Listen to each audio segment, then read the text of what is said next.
Ahoy there, Captain Benzie here, coming at you with an introductory video to Infinite Lagrange, the other massively multiplayer online spaceship mobile game being developed by NetEase. Now, I first started playing this game back in early May when it first arrived on the European Play Store. I downloaded it, installed it, started the tutorial, and started to sink my teeth into the main game. Then, Eve Echoes came along with the May Balance update, followed by the Exploration update in June. I just basically forgot that Infinite Lagrange even existed. I didn't get a chance to really sit down with it. Then NetEase approached me and said, look, you guys seem to really enjoy spaceships and mobile games, would you be interested in talking about Infinite Lagrange as well? And I was like, holy heck, I completely forgot that game even existed. I downloaded it again, I installed it, went through the tutorial on a new server, and was like, you know what, actually yeah, I would be interested in making some content on this, absolutely. So whilst this video is a sponsored video, I do that in the knowledge that this is a game that I am genuinely thoroughly enjoying, and I believe that many of you watching this will also enjoy. So let's talk about what Infinite Lagrange actually is. And first, little sidebar here. Yes, it is Lagrange. It's not Lagrange or Lagrange or something like that. It's Lagrange. A Lagrange point is an area in space between two celestial bodies and their gravitational fields that kind of has a balance that we use for things like satellites and all that. You can read more about it on like NASA's website or Wikipedia, etc. But it is named after a French astrophysicist, Lagrange. Beyond that though, what is Infinite Lagrange? Well, it is a space 4X game, the 4X games being things like Stellaris, the 4X's standing for Explore, Expand, Exploit, and Exterminate, and all four of those X's are here. You do explore your little corner of the galaxy, you do expand your little empire, you do exploit the various surroundings around you, and you can exterminate other players as well as NPCs. So yeah, all four aspects here are counted for. I also like to think of this one as a sort of a massively multiplayer online real-time strategy game, an MMORTS if you would. Now, I've played a few games of these like this in the past, things like Stellaris, Galaxy Command, Star Trek Fleet Command, Hades Star, that kind of thing, and they always had one explicit problem to me. And that was that when you are building something, that building goes onto a timer, and then you get told, oh, you can speed up this timer using these premium objects that you can buy on our store. And yes, that is technically still here in Infinite Lagrange as well, but it's worth noting that the speed up items are not actually available for purchase on the store, they are something that your base generates. So immediately, I was put in a much better mood with this game than I have been with others. In fact, since starting playing this time around, I have put in a whole whopping 99 pence just to buy a special edition blueprint that looks really cool for a destroyer, and has actually proven quite useful. Other than that though, I don't feel pressurized into paying anything. But anyway, let's talk about the monetization system later. Let's talk about what the game actually is and what it is that you do. Well, at the start of the game, you and 3 ships basically jump through a Lagrange gate to a new solar system. The solar systems are ultimately the different servers, I suppose you could call them here, named after genuine star systems in our galaxy, in the Milky Way. So I'm currently on Pisces 78, but there's also things like Canis Major, Leo Minor. You can go to all of these different ones and set up base there. Now, once you've set up your base, you start mining operations. So like here you can see in this little packet of space dust here, I have a little mining ship. Well, I did have a little mining ship doing its thing. That's apparently finished doing its thing, and it's packing up and about to warp back to base and to offload. So you get a couple of these mining ships and a few like minor frigates as well that you can use for combat roles. So there we are, that's our little mining vessel now coming back, and you can see I've got a few others here on their way doing their little mining thing. Now there are 3 different types of resources you can get. There's metal, there's crystal, and there's deuterium, and these are all used in different values for building different things. Of course, building ships and upgrading your base. So you're going to go out there, you're going to collect a load of resources, and you're going to use that to build your base. And your base is divided into 3 separate districts. The central district, which is kind of like your command center, the port district, which is, well, it's where all your ships go, and the industrial district, which is kind of where your citizens live and where you do things. So as you go through and collect resources, you'll be able to upgrade parts of your base. Like you can upgrade the port to fit more ships, you can upgrade your warehouse so that you can store more of each resource, you can then add things like new capital shipyards to make it easier and faster to build new ships, and then as your port starts growing, you upgrade it through different tiers. So like at tier 2, you get the repair dock and a habitat that's going to start generating money for you. At level 3, you get a trading center that allows you to trade and to go out and liaise with other systems, with other cities, and to trade goods with them. You get things like smelting plants and crystal synthesis plants that help you just passively generate more of each resource. You can see there's a destroyer dockyard there at Tech 3. At Tech 4, Tech 5, etc. you'll see you get new types of ships like a large utility ship dockyard, and here at Tech level 5 I have just unlocked the aircraft assembly line and the aircraft hangar and stuff like this.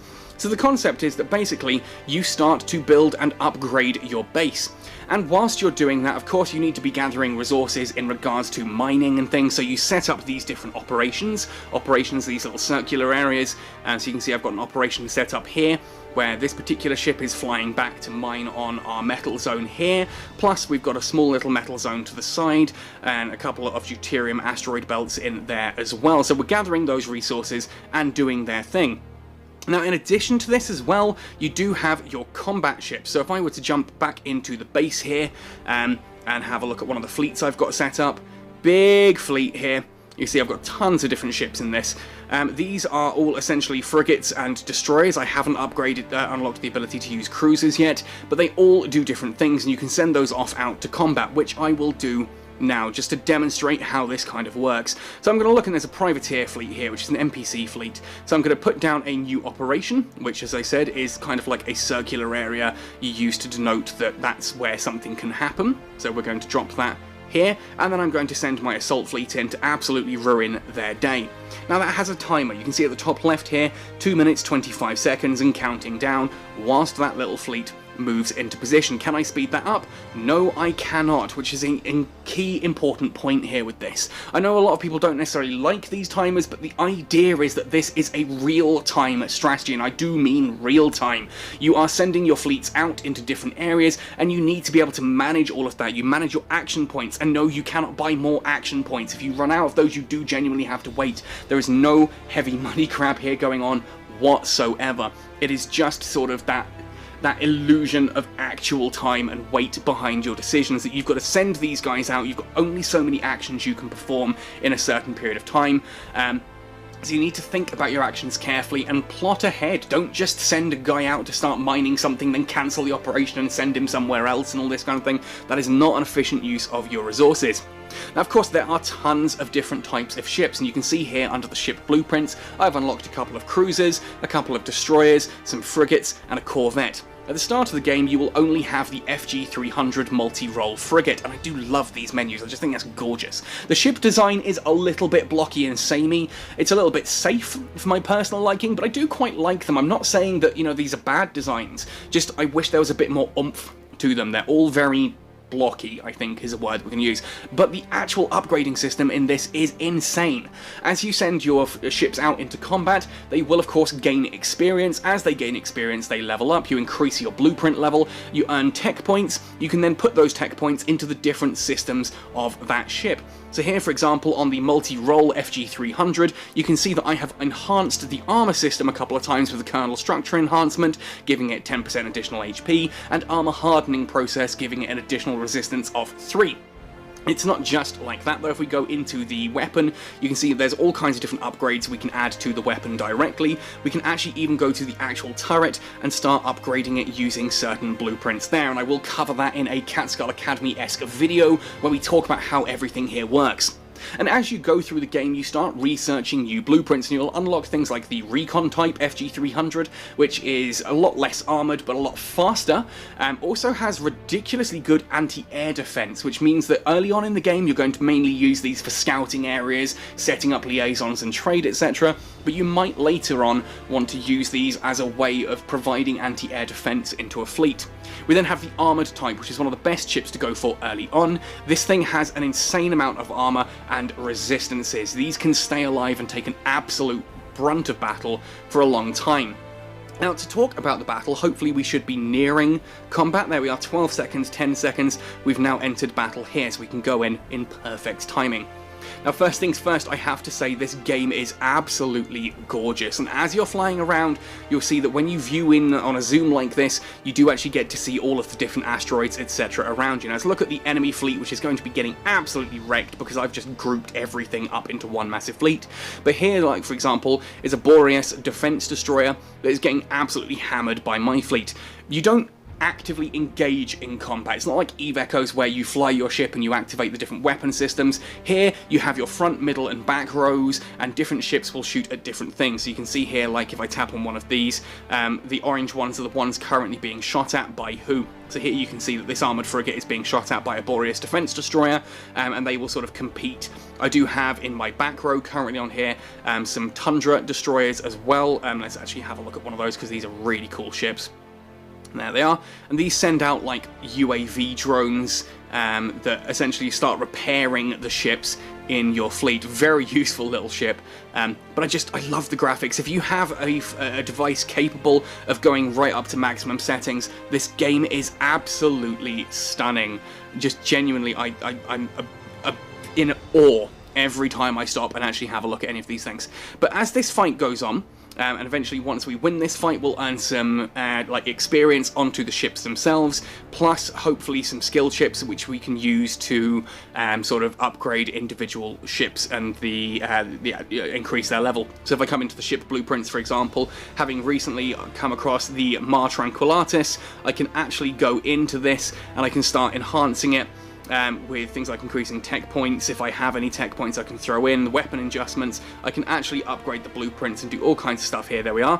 The Battle EXP collectors, I could add in a couple of frigate chips here, for example, and level that up to sort of level 3. If we just do that quickly there, you'll see the blueprint increases. We then have 3 skill points that I can then, 3 tech points, sorry, that I can start assigning to things like armor, propulsion, and the launchers, and other different systems here for that particular ship. And this goes on again through like the destroyers up to the cruisers, some pretty cool looking cruisers. I do like the CASO 66 or the CAS 066, I'm not sure which way it is. This is a torpedo cruiser. And I've been told these things pack an absolute wallop. I'm looking forward to having one of those alongside the KCCPV version 2 light attack cruiser, which is a little bit faster and uses more generic batteries and projectile weapons. So there's all that kind of thing there. Plus, of course, again, you have your different engineering ships, like here, the small utility ship that you start with. You'll see that these are like the pods where all of the material that they're collecting goes. They actually launch little engineering UAVs that start mining themselves, like little drones that go out and mine and do their own thing. Now, there are other types of ships as well, beyond all of these. For example, corvettes I have just unlocked. These are launched from other ships, so these are kind of like fighters or drones that are launched from other ships in combat or in various different ways. And as you go through the game, you start to unlock more and more of these. Combat microchips, as I said, you gain from your combat. Weapon tech you start gaining from certain blueprints and that as well, which essentially you go in and you just do your research on. So research is a big thing. As you're going through the game, you will occasionally have the capability of buying more of like these BP files. I've already bought today's ones, so I can't purchase another one here. But essentially you grab these BP files, these cases, you drop them into a research branch, and then there's like a tech tree that you, piece by piece, start to unlock, and those will give you new blueprints and new upgrades for your weapons and all that kind of thing there. Now that we've finished that particular fight, you'll see my fleet should be now returning back to base, and there it goes, activated its warp drive, and off it goes. So that's your basic concept, that you are building an empire by gradually upgrading your base piece by piece. You upgrade your fleet piece by piece, and you start to expand outwards. There are also then like unions as well. I've tapped on the wrong one there. There are unions, which are ways for players to get together and achieve goals together, like you would in other games of this nature. Indeed, even in EVE Echoes, etc. You can like work together, have people who can help reinforce you if your base comes under attack, or if you want to do a big joint operation against an enemy fleet and things like that, because this universe is massive. Like that little grey area that I'm in there is where I started. As we zoom out, You see there is then sort of a big square area around me, which is where I've got all of my different operations. Then as we start coming further and further and further out, you start to encounter more cities, more areas of space, entire new planets, and then you realise that that is literally just one corner of this massive solar system, and there are tons of other players out there, and of course this is just one server. It is a humongous sort of game going on there. And yes, absolutely, PvP is a thing. So in my current base here, just this little area here at the side, this is space dust. Now space dust is a really useful thing early on because it gives you both, it gives you metal, it gives you crystal, and it gives you deuterium. And I was finding that I was running out of crystal, and there's not much in the way else of crystal in this particular area. The downside was someone else was based on here, just like down here toward the south. I should still have him, there he is, a guy called Valakor, so big shout out if you are watching this video, who has been doing his own little operations around here and does seem to be somewhat active as a player. This little area, however, was being mined by a guy who clearly had started the game, done nothing, and then just kind of uninstalled and moved on. There was nothing going on. I poked one of his mining fleets, killed a mining ship, and it never really got replaced. At which point, I went in, and sure enough, decided to blow him up. There we are, took out his base completely. Now when you start the game, you do get a 3-day shield around you, which means you cannot be attacked by other players. During those 3 days, I do recommend joining a union, so that you have some friends around you, just in case someone else does attack. So yeah, that's kind of Infinite Lagrange as a whole. That's the concept of this game. You are building your base and expanding it, you're expanding your little empire around, building your fleet, and just, oh my goodness, how pretty is this game. Now, I do wholeheartedly intend to do like a Catskull Academy series, teaching you the basics of this game, how to upgrade your ships, which ships are useful early on, what kinds of things you can do, because of course there are the main missions that the game is going to give you that are just, you know, upgrade this, do that, do this kind of thing, which are worth doing because it gets you into the habit of upgrading your base in specific ways and understanding piece by piece all of these different systems. But then you also get quests, which if you start liaising with cities and other trade posts, etc., you can start getting quests for them. Like here we have a metal trade. This is a nice simple one here. If I spend 200 UE coins, I will get 25,000 metal back, which 100% I am willing to do. It's then going to take them an hour to send that resource to me there, which I'd like. This is a nice simple one there. If I actually go down my different operations, there it is. There is my Fleet 12 recon ship, currently orbiting this particular Wasp 45 trading post. It's liaising with them, which means they are able to give me missions. I will get missions from this faction, and I can purchase individual ships, or resource packs, or weapon techs, using the in-game resources, using the UE coins, and other bits here. Like, for example, if I wanted to buy one of those Argus tactical destroyers, I'm going to need 2,000 of the UE coins, 8,000 crystal, 800 deuterium, and 16,000 metal, which actually is not terrible. They're fairly expensive in comparison, but useful in a pinch if you just want to pick up a ship, you know, somewhere that's further away from your base here and send it out elsewhere. However, I do feel like I'm beginning to get into a kind of, this is kind of the cool advanced stuff you can do, and I wanted this video just to be a basic introduction to everything Infinite Lagrange. This game is all about working with your friends to build an empire, just like Eve Echoes. It's all about cool looking spaceships, designing them the way you want, choosing whether you upgrade the propulsion systems or their defenses, whether you upgrade the weapon technology, and in which case, how do you do that? Do you make your turrets better at hitting small targets? Do you just flat out increase the damage? There are no wrong answers, particularly here, because your fleet composition genuinely matters when you're going up against your enemy.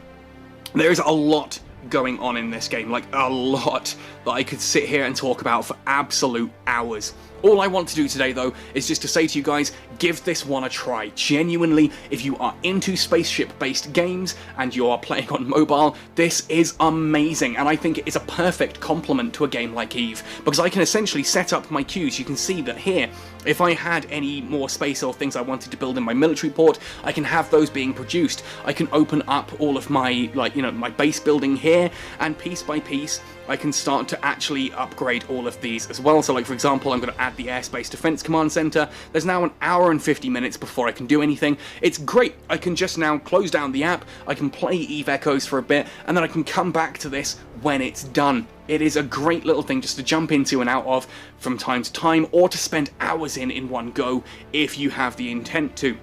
And if you're thinking, what are you going to do whilst everything's jumping and travelling? Well, there is a whole ton, I've tapped on the wrong thing again, there's a whole ton of lore and all kinds of crazy stuff you can start to unlock in the game as well. Like here, understanding how ships are built and how they work. This is all files that you find in the game, and you see that I haven't found all of them. You start unlocking them piece by piece and filling in your own sort of archive on everything here to do with Infinite Lagrange, and there is so much here going on. So there we are, you can exchange discovery points as you go exploring to get new archive fragments and all of this kind of thing there. So much going on in this game that I just cannot possibly talk about it all in one video, so I am going to stop here. If you're interested in this, download it. It is completely free to play, and if you do find yourself enjoying it, come join us on Pisces 78. Look for the Catskill Cartel as our union. You can come and join. We can have a lot of fun together and start blowing up some other people, maybe capturing some cities, all this kind of thing, because I just can't wait.